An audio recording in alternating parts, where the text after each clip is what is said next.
அனைவருக்கும் வணக்கம். இந்த பதிவில் நம்ம 2023 நடந்த ஒரு ஒரிஜினல் கொஸ்டின் பேப்பர், டிஎன்பிஎஸ்சியால் நடத்தப்பட்ட ஒரிஜினல் கொஸ்டின் பேப்பர், அதோட ஜிகே அதை நம்ம இப்போ பார்க்கலாம். ஃபர்ஸ்ட் ஒன், எந்த ஆண்டு 15வது நிதிக்குழு ஏற்படுத்தப்பட்டது? அதற்கு சரியான பதில் 2017. ஜிஎஸ்டியின் உள்ளடக்கம் என்பது 3 வகைப்படும். அடுத்து, சுய உதவிக்குழுக்கள் வங்கி இணைப்பு திட்டம் SBLP ஆரம்பிக்கப்பட்ட ஆண்டு 1992. அடுத்து ஒரு முக்கியமான கொஸ்டின், அது என்னன்னு பார்த்தோன்னா மக்கள் தொகையை பற்றின கொஸ்டின் அதிகபட்சமாக கேட்டுகிட்டே இருப்பாங்க எப்பவுமே.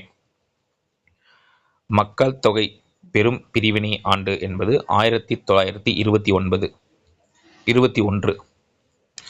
மக்கள் தொகை சிறு பிளவு ஆண்டு 1951. மக்கள் தொகை வெடிப்பு ஆண்டு 1961. மக்கள் தொகை மாறுதல் என்பது 2001. இதில் அடிஷ்னலாக ஒரு கொஸ்டின் என்னன்னு பார்த்தோன்னா, ஒரு ப்ரீவியஸ் இயர் கொஸ்டினை டைரெக்டாக கேட்டுட்டு இருந்தாங்க. நம்ம 100 கோடி எப்போ தாண்டுச்சு அப்படின்னா 2001 சொல்லுவோம். ஆனால் அது வந்து 101 கோடி. 100 கோடி எப்போ தாண்டுச்சு அப்படின்னு பார்த்தோன்னா, இது ஒரு ப்ரீவியஸ் இயர் கொஸ்டின் பேப்பர் 2000 மே 17 கிராஸ் ஆயிருக்கு அப்படின்ற மாதிரி கொடுத்துருக்காங்க கவர்மெண்ட் கீழே. அது அப்புறம் என்ன பார்த்தீங்கன்னா செக் பண்ணுங்கள். சப்போஸ் நான் அந்த கொஸ்டின் இருந்தேன்னா எடுத்த அப்புறமா கமெண்ட் பாக்ஸில் போடுறேன், இல்லை பிடிஎஃபாக கொடுக்குறேன் அப்புறமா. அடுத்து, கீழ்கண்டவற்றுள் எது சரியான இணையல்ல அப்படின்னு கேட்டிருக்காங்க. இதுக்கு மோனோசோமி அதுவும் நிலிசோமி அதுவும் சரியான பதில் அல்ல என்பது சரியாக உள்ளது. அடுத்து,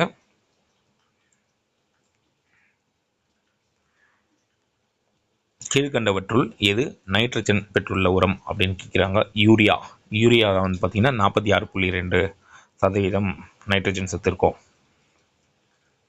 அடுத்து, அலுமினியம் சோடியம் ஹைட்ராக்சுடன் வினைபுரிந்து தருவது என்ன அப்படின்னு கேட்டிருக்காங்க. Sodium meta aluminate plus hydrogen.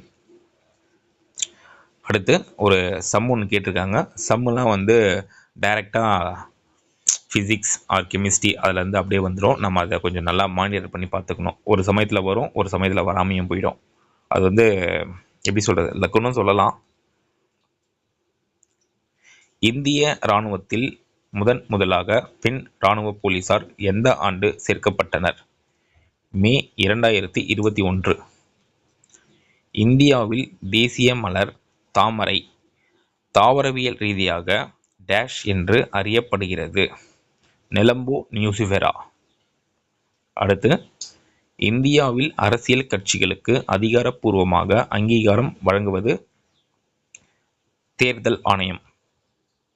தேர்தல் ஆணையம் எப்போ ஆரம்பிக்கப்பட்டாங்க அப்படின்னு பார்த்தோன்னா, ஜனவரி 25, 1950. ஒரு தேர்தல் கமிஷனரும் அவருக்கு 2 உறுப்பினரும் இருப்பாங்க. CEC அதான் இந்தியாவில் அடங்கியுள்ளது. வரலாற்றிற்கு முந்தைய காலத்திற்கு மனிதனால் கண்டுபிடிக்கப்பட்ட முதல் உலோகம் செம்பு, தாமிரம். அடுத்து, துங்கபத்ரா திட்டத்திற்கு பயனடையும் மாநிலங்கள் ஆந்திரா, கர்நாடகா. அடுத்து, பவன் ஆன்ஸ் ஹெலிகாப்டர் எலிபேட் அது எங்கே இருக்குது அப்படின்னு கேட்டிருக்காங்க. நியூ டெல்லி. அடுத்து, சிந்து சமவெளி நாகரிகத்தின் தளங்களை அதன் இருப்பிடத்துடன் சரியாக பொருத்துக. ஹரப்பா பஞ்சாப்ல இருக்கு, மொஹஞ்சதாரோ சிந்து, காலிபங்கன் ராஜஸ்தான், லோத்தல் குஜராத். லோத்தல் ஃபஸ்ட்டு உலகத்திலேயே மனிதனால் கண்டறியப்பட்ட ஃபஸ்ட்டு செயற்கை ஹார்பர். சென்னை எப்படி செயற்கை துறைமுகமாக இருக்கும் அது மாதிரி. அடுத்து, காம்ரான் அஸ்காரி இண்டால் யாருடைய சகோதரர்கள்? ஹுமாயூன். இதே மாதிரி ஒரு கொஸ்டின் ஒன்று வரும், அவுரங்கசீப் அவர் கூட பிறந்தவங்க எத்தனை பேருன்ட்டுன்னு. 3 பேர் அவர் கூட பிறந்தவங்க பார்த்தீங்கன்னா தாரா ஷிகோ, சுஜா, முரா. இவங்க 3 பேரும் அவுரங்கசீப் கூட பிறந்தவங்க. அடுத்து, இரண்டாம் புலிகேசின் வெற்றிகளை விவரிக்கும் கல்வெட்டு ஐஹோல் கல்வெட்டு. அடுத்து காக்கசாய்ட் என்பவர்கள் ஐரோப்பியர்கள். அடுத்து சமய சார்பற்ற என்ற வார்த்தை 42வது அரசியலமைப்பு திருத்தச் சட்டத்தின் மூலம் முகவுரையில் சேர்க்கப்பட்ட ஆண்டு 1976.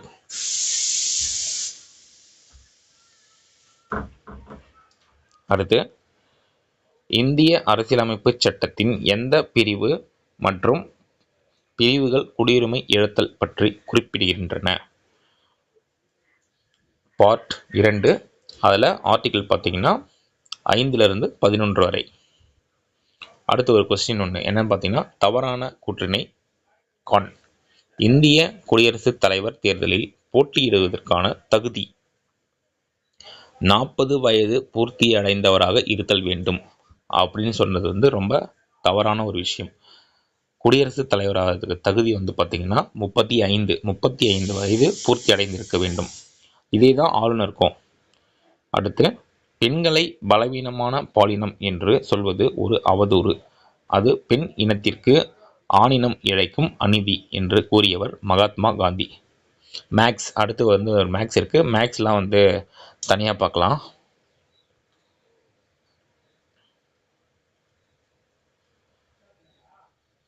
Deciding factor maximum maths and Tamil.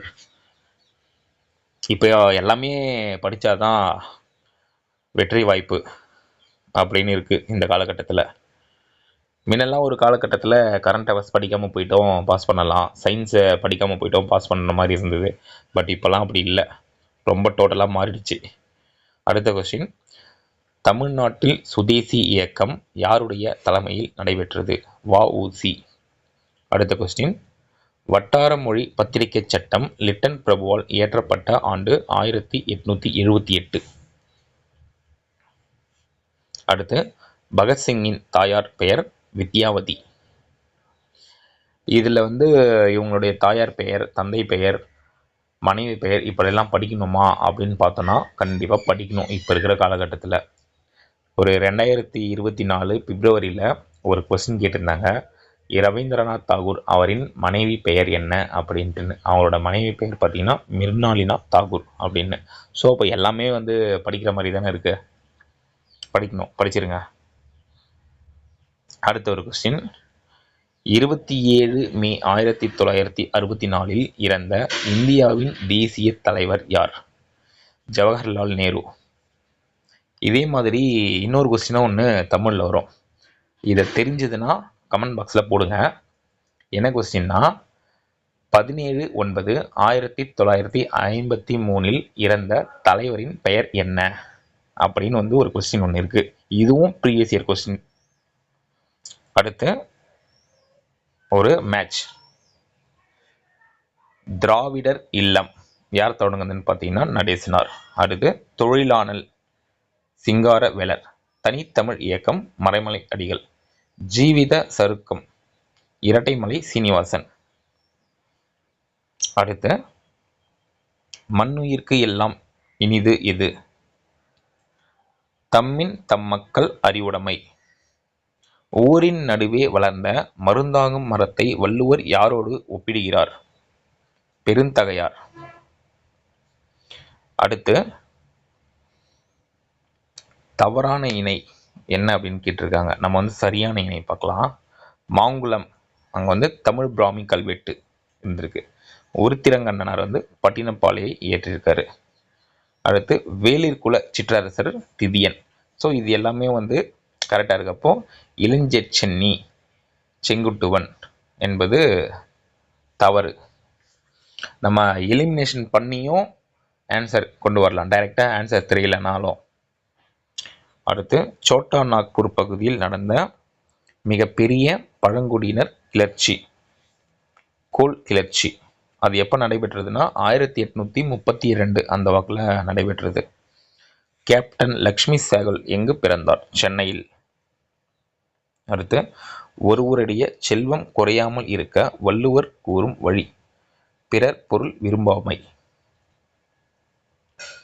அடுத்து சதி நடைமுறை பற்றிய சரியான கூற்றினை காண்க. பார்த்துடலாம். ராஜாராம் மோகன் ராய் இந்த சதி எனும் நடைமுறையை ஒழிக்க உறுதி எடுத்தார். கண்டிப்பாக எடுத்தார். அடுத்து, இந்த நடைமுறையை ஒழிக்க வில்லியம் பெண்டிற்கு உதவினார். ஆமாம். அடுத்து, சதி பழக்கம் தண்டனைக்குரிய குற்றமாக 1829 அறிவிக்கப்பட்டது. ஆமாம். ஸோ அப்போ மூணுமே சரியான பதிலாக தான் இருக்குது. இவர் அந்த இடத்துல வங்காளத்தில் மட்டும்தான் அப்போது 1829 போட்டாங்க. ஆனால் இந்தியா முழுக்க எப்போன்னு பார்த்தீங்கன்னா விக்டோரியா மகாராணி 1860 நினைக்கிறேன், 60ஓ 61 அப்போ தான் இந்தியா முழுக்க சட்டம் போடுறாங்க, சதி ஒழிப்பு சட்டம் அப்படின்னு சொல்லிட்டு. ஸோ நம்ம ஒரு கொஸ்டின் படிக்கிறப்போ அது சம்பந்தமாக இருக்க அடுத்த கொஸ்டினும் படிச்சுக்கிறது நல்லது. அடுத்து ஒரு கரண்ட் அஃபேர்ஸ். 2713 அரசு டேஷ்களுக்கு உயர்தர கணினி ஆய்வகங்கள் வழங்கப்படும் என தமிழ்நாடு அரசு தெரிவித்துள்ளது. அதாவது மிடில் ஸ்கூலுக்கு அவ்வளோ கொடுக்குறேன்னு சொல்லியிருக்காங்க. அடுத்து, ஆங்கிலேயர் ஆட்சியில் கல்விக் கொள்கை பற்றி தவறான கூற்றினை தேர்ந்தெடு. 4 காலங்களாக பிரிக்கப்பட்டது. கரெக்ட். 1845 சர் சார்லஸ் வுட் தொடங்கப்பட்டது. சார்லஸ் வுட் அப்போவா தொடங்கினாரு? 1854 அப்போ தானே தொடங்கினாரு.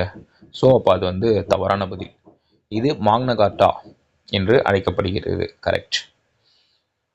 அடுத்து, தவறான கூற்றினை காண்க. இது ஒரு ஜியாகிரபி கொஸ்டின்ஸ் பார்க்கலாம். காஃபி உற்பத்தியில் அதன் பரப்பளவில் கர்நாடகா மாநிலத்திற்கு அடுத்து தமிழ்நாடு 2ஆம் இடத்தில் உள்ளது. ஓகே. அடுத்து, மேற்கு தொடர்ச்சி மலையில் மட்டும் காஃபி பயிரிடப்படுகிறது. இல்லையே, நீலகிரி மலையிலையும் பயிர் வச்சிருக்காங்க. அதே மாதிரி சேலம் சேர்வராயன் மலை அங்கேயும் இருக்கு. அங்கே அதிக அளவில் இல்லைனாலும் கொஞ்சம் கொஞ்சமாக வச்சுருக்காங்க. ஸோ அது கரெக்ட். அடுத்து,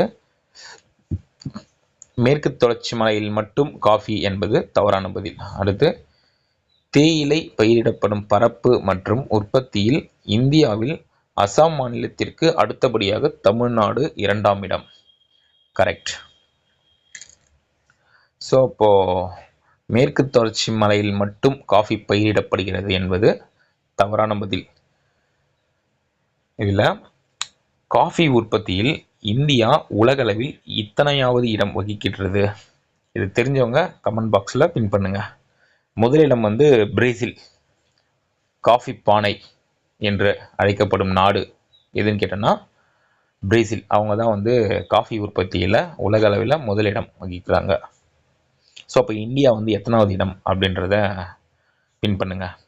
அடுத்து, இந்திய பொருளாதாரத்தின் பலங்கள் என்ற தலைப்பில் பொருந்தாத வாக்கியத்தை தேர்ந்தெடு. இந்தியா ஒரு கலப்பு பொருளாதாரம். தொழில்துறை முக்கிய பங்கு வகிக்கிறது.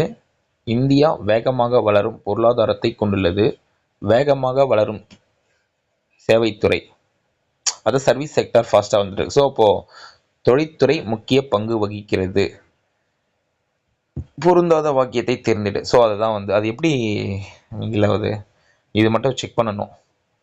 இந்த கொஸ்டின் மட்டும் செக் பண்ணலாம். அடுத்து, தற்கால வேலைவாய்ப்பு போக்குகளாகன. அது என்னென்னு கேட்டிருக்காங்கன்னா அதிகரித்து வரும் சுய வேலைவாய்ப்பு, பகுதி நேர வேலைவாய்ப்பு, நிறுவனங்கள் ஒரு சில நிரந்தர ஊழியர்களையே பயன்படுத்துதல் மற்றும் குறுகிய கால ஒப்பந்தம். முழு வேலைவாய்ப்பு நிலை அது மட்டும் இல்லை, மிச்சம் எல்லாமே சொல்லியிருக்காங்க. அடுத்து, நோய்க்காரணியான ஃபோர்டெல்லா ஃபோர்டிசெல் சுவாச குழாய் பகுதி எந்த இடத்துல பாதிச்சு அப்படின்னு கேட்குறாங்க. அது பார்த்தீங்கன்னா கக்குவான் இரும்பல் நோயை ஏற்படுத்துகிறது. அடுத்து, கீழ்காணும் விலங்குகளில் உமிழ்நீரில் உள்ள வேதிப்பொருளானது இரத்த அழுத்தத்தை குறைக்கும் மருந்துகள் தயாரிக்கப்படுகின்றன. ஹிருடின் அப்படின்னு சொல்லுவோம், அந்த அட்டையில் இருக்கிறது, அட்டைப்பூச்சி. அடுத்து டேஷ் ஒளிக்கற்றைகளை மின்தூண்டல்களாக மாற்றி அவற்றை பார்வை நரம்பின் வழியாக மூளைக்கு அனுப்பும் பணிகளை செய்கின்றன. ரெட்டினால் விழித்திரை. விழித்திரை என்பதே சரியான பதில். அடுத்து கரும்புச் சர்க்கரையானது டேஷ் டேஷ் மற்றும் டேஷ் ஆகிய 3 தனிமங்களால் ஆனது. Carbon, hydrogen, oxygen. கரும்புச் சர்க்கரை இது வந்து பார்த்தீங்கன்னா கார்பன், ஹைட்ரஜன், ஆக்சிஜன் இதால் ஆனது அப்படின்ற மாதிரி சொல்லியிருக்காங்க.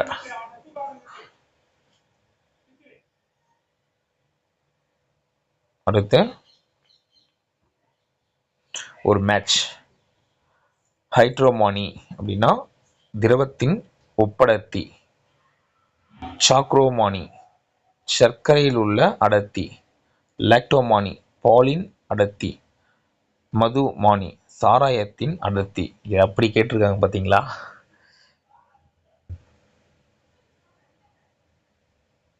அடுத்தும் ஒரு மேட்ச். இது வந்து கணவாய்கள், இந்தியாவில் உள்ள கணவாய்கள். காரகோரம் கணவாய் ஜம்மு காஷ்மீர். ஜோஷிலா கணவாய் இமாச்சல் பிரதேசம். பொமிடிலா கணவாய் அருணாச்சல் பிரதேசம். நதுல்லா கணவாய் சிக்கிம். அடுத்து மொர்பி மாவட்டத்தில் இடிந்து விழுந்த ஆங்கிலேயர் கால பாலம் எந்த மாநிலத்தில் அமைந்துள்ளது? குஜராத் மாநிலத்தில் அமைந்துள்ளது. முந்தைய மதிய உணவு திட்டத்தின் மறுபெயர் என்ன? PM போஷான். அடுத்து 2022 நோபல் பரிசினை இயற்பியலுக்காக வென்றவர்களில் குவாண்டம் தொலைத்தாங்கு நடைமுறையை செய்து காட்டியவர் யார்? ஆண்டன் சைலிங்கர். அடுத்து ஒரு கூற்று. தென்மேற்கு பருவக்காற்றின் அரபிக்கடல் கிளையினால் இந்தியாவின் மேற்கு கடலோர பகுதிகள் அதிக மழையை பெறுகின்றன. தென்மேற்கு பருவக்காற்றால் அரபிக்கடல் கிளையின் இந்தியாவின் மேற்கு கடலோர பகுதி. ஆமாம், கரெக்டு. இந்த பகுதிகள் மேற்கு தொடர்ச்சி மலையில் காற்று வீசும் திசையில் அமைந்துள்ளது. கரெக்டு.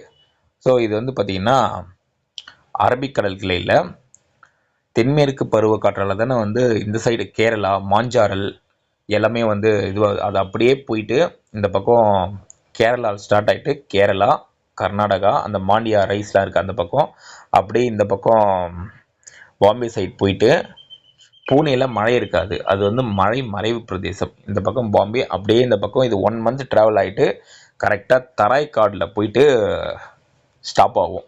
கிட்டத்தட்ட ஒரு 1.5 மாதம் என்னவோ போகும். அது பழைய ஜியாகிரஃபி ஓல்டு புக்கில் கிளியராக கொடுத்துருப்பாங்க, அதை வந்து செக் பண்ணலாம். அடுத்து உலக காஃபி உற்பத்தியில் 7வது இடம். ஒரு 5 கொஸ்டின் முன்னாடி கேட்டேன், இந்தியாவுடைய பிளேஸ்மெண்ட் 7வது இடம் கொடுத்துருக்காங்க பாருங்கள், இதுலேயே கொஸ்டின் வந்திருக்கு. ஸோ இப்போ நம்ம ஒரு கொஸ்டின் தெரியலன்னா வெயிட் பண்ணலாம், இந்த கொஸ்டினுக்கான ஆன்சர் வந்து அதுக்கு இடத்துல கூட கேள்வியாக இருக்கும். ஸோ வெயிட் பண்ணி பார்க்கலாம். அடுத்து ஒரு மேட்ச். தன்வந்திரி ஆயுர்வேதா, வராக மிகிரர், பிருகுத்த சம்ஹிதா, ஆரியப்பட்டர், சூரிய சித்தாந்தா, அமரசிம்மர், அமரகோஷம். அடுத்து அப்பரின் சமண மதத்தின் பெயர் தர்மசேனர். சத்ரியா நடனம் எந்த மாநிலத்தில் புகழ் பெற்றது? அஸ்ஸாம். அடுத்து ஒரு கூற்று. சச்சிதானந்த சின்ஹா அவங்கள பற்றின ஒரு கூற்று. அவர் இச்சபையின் மூத்த உறுப்பினராக தற்காலிக தலைவராக தேர்ந்தெடுக்கப்பட்டார். கரெக்ட். அவர் இச்சபையின் துணைத் தலைவராக செயல்பட்டார். இல்லை, அவர் இச்சபையின் தலைவராக செயல்பட்டார். இல்லை, தற்காலிக தலைவராக டிசம்பர் 9 தேர்ந்தெடுப்பாங்க. அவர் 2 நாள் தான் இருப்பார். என்னன்னு பார்த்தோன்னா இறந்துட்டு இருப்பார்.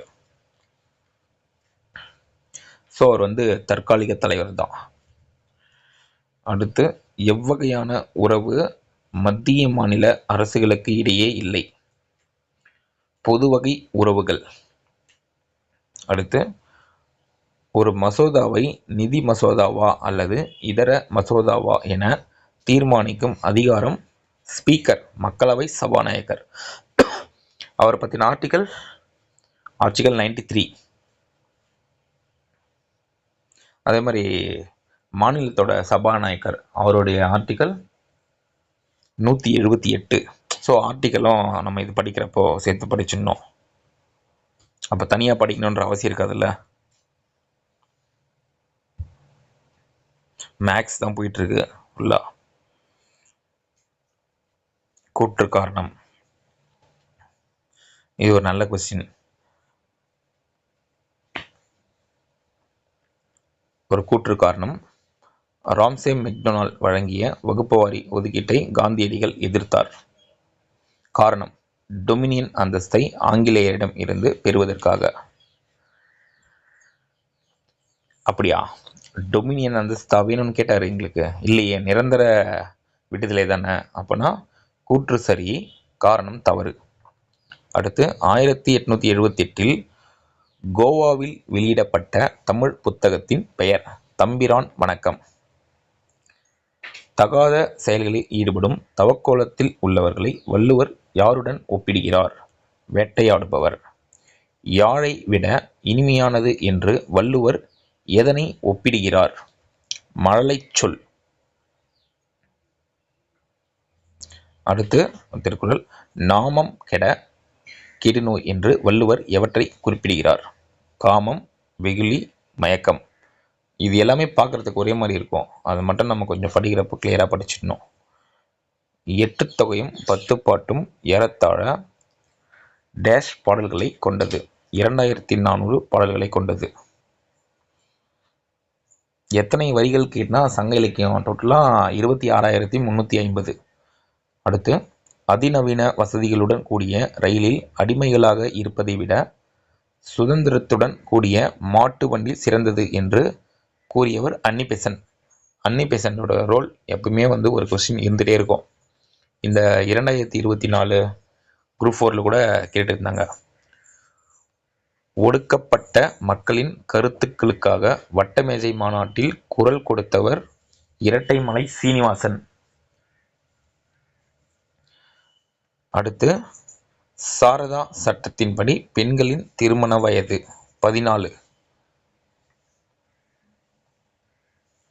இந்த சாரதா அப்படின்னா யாருன்னா ஹர்பிலால் சாரதா.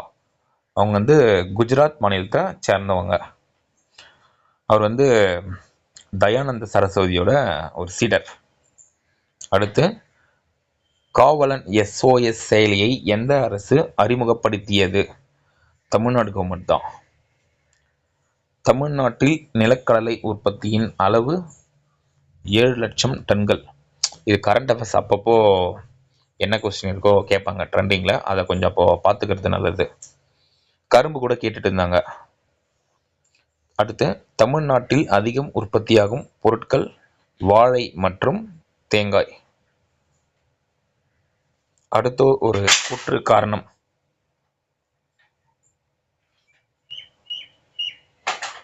ஹலோபிலா மடம் மற்றும் பல மடங்கள், பள்ளிகள், விகாரங்கள் கல்விக்காக தனித்துவமான பங்களிப்பை செய்தன. காரணம், இடைக்காலம் பல மத சடங்குகளும் மடாலயங்களும் கல்வி வளர்ச்சிக்காக நிறுவப்பட்டதை கண்டித்தது. இதில் வந்து கூற்று சரி, காரணம் தவறு.